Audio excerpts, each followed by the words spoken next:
안녕하십니까. 세종특별자치시의회 의장 상병원입니다. 대내외적으로 어려운 시기에 이유를 불문하고 시의회와 집행부간 발생한 여러 논란으로 인해 시민 여러분께 심려를 끼쳐드린 점 의장으로서 송구스러운 말씀을 드립니다. 저는 오늘 세종시장이 공포를 거부한 세종특별자치시 출자 출연기관의 운영에 관한 조례 일부 개정 조례를 지방자치법에서 정한 절차에 따라 공포했습니다.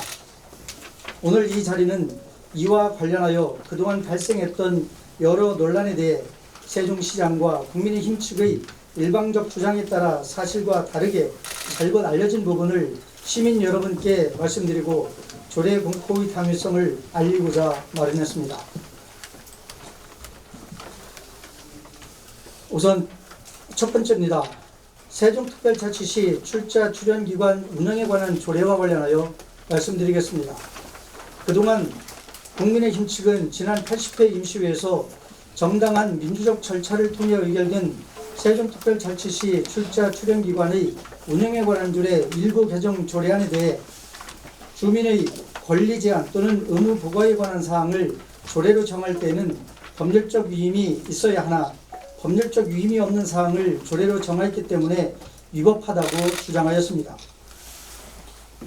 이것은 지방자치법 제28조 제1항을 거론하는 것인데요. 그러나 이 조례의 개정사항인 출자 출연기관의 임원추천위원회 추천과 관련한 내용이 과연 주민에게 과태료나 세금을 부과하는 등의 권리 제한 또는 의무 부과에 해당하는지 묻지 않을 수 없습니다. 즉, 주민의 권리 제한 또는 의무 부과에 해당하지 않는다는 뜻입니다.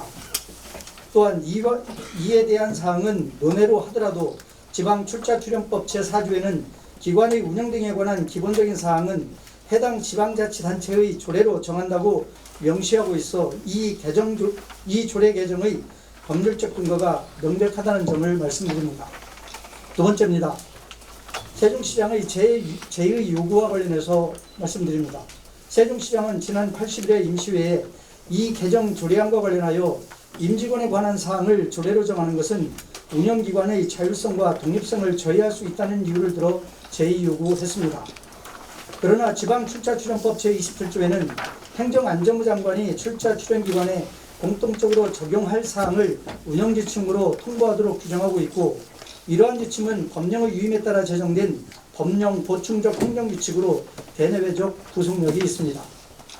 따라서 통보된 지침의 명시된 내용에 따라 임원추천위원회의 위원 추천 수를 단체장 2, 지방의회 3, 기관 이사회 2명으로 조례에 정하였다 하여 해당 기관의 자율성과 독립성을 저해한다고 할 수 없습니다. 특히 서울, 광주, 경기도에서는 이번 우리 시의 개정 조례안과 같은 임원추천위원회 구성과 관한 내용을 이미 조례에 명시하여 운영하고 있습니다.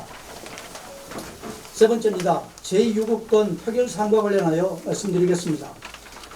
지난 80일의 임시회 제2차 본회의에서 있었던 세종특별자치시 출자 출연기관의 운영에 관한 조례 일부 개정 조례안 제2요구의건 표결사항과 관련하여 말씀드리겠습니다.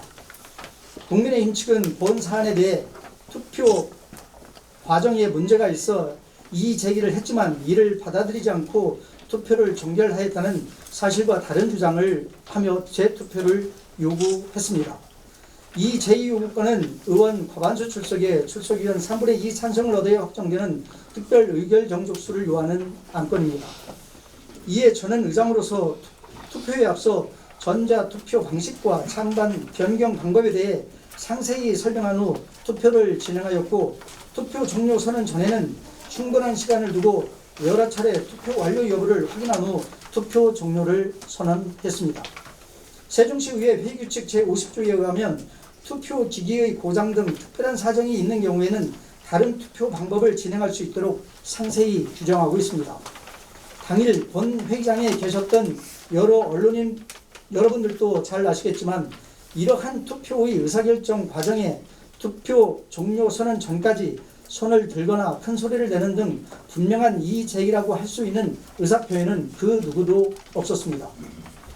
혼잣말 또는 의원 간 대화를 하는 것만으로는 투표 종료 선언 중단을 요청한 것으로 판단할 수 없습니다.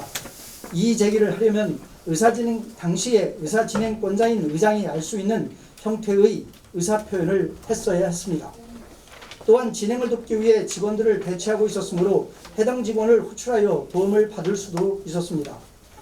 이러한 이의 제기에 대한 수용 없이 투표를 종결했다는 국민의힘 측 주장은 사실과 다르며 이날 회의는 의장 권한과 절차에 따라 합리적이고 정상적인 진행이었음을 분명히 말씀드리며 의사진행에 하자가 있다거나 미숙하다는 발언에 대해서는 엄중 경고하는 바입니다.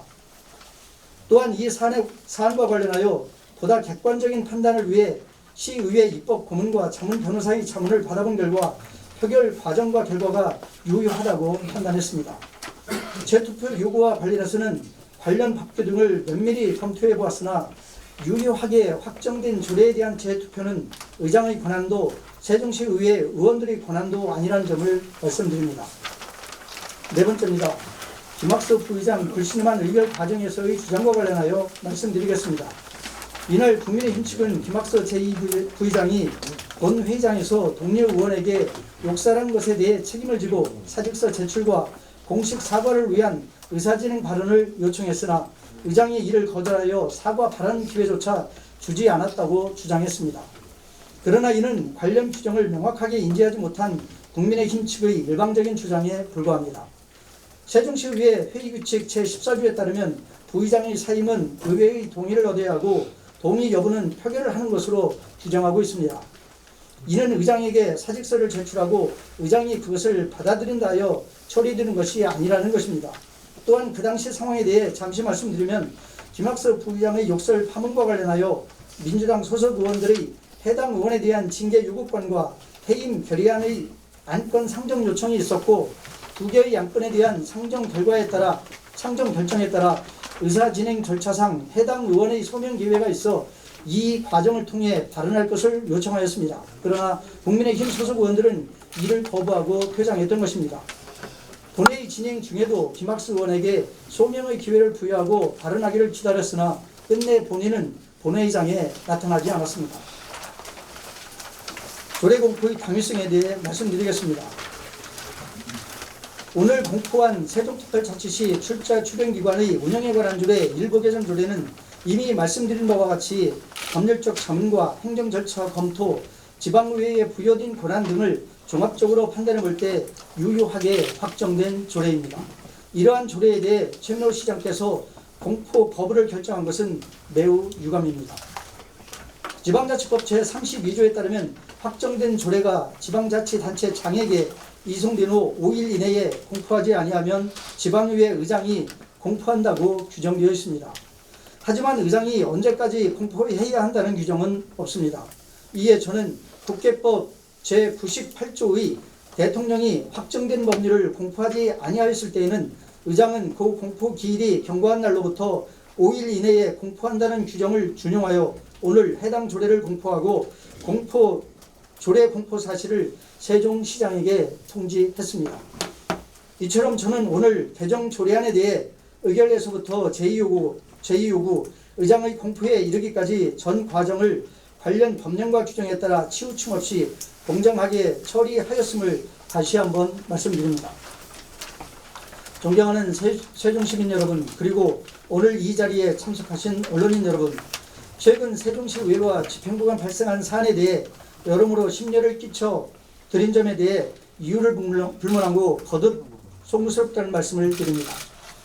최민호 시장님, 그리고 국민의힘 소속 시의원님들과 세종시당 관계자 여러분, 우리 시는 국회 세종사당 건립, 대통령 제2집무실 설치, 2027년 세계대학 경기대회 개최 등 국가 개최 및 국가 균형 발전의 완성 등 서로 협력하고 해결해 나가야 할 현안이 산적해 있습니다. 이러한 현안 해결을 위해 이제는 더 이상 서로 반목하고 갈등하며 대립하는 상황을 끝내고 서로 화합하고 협력하며 상생의 길로 나아가야 합니다.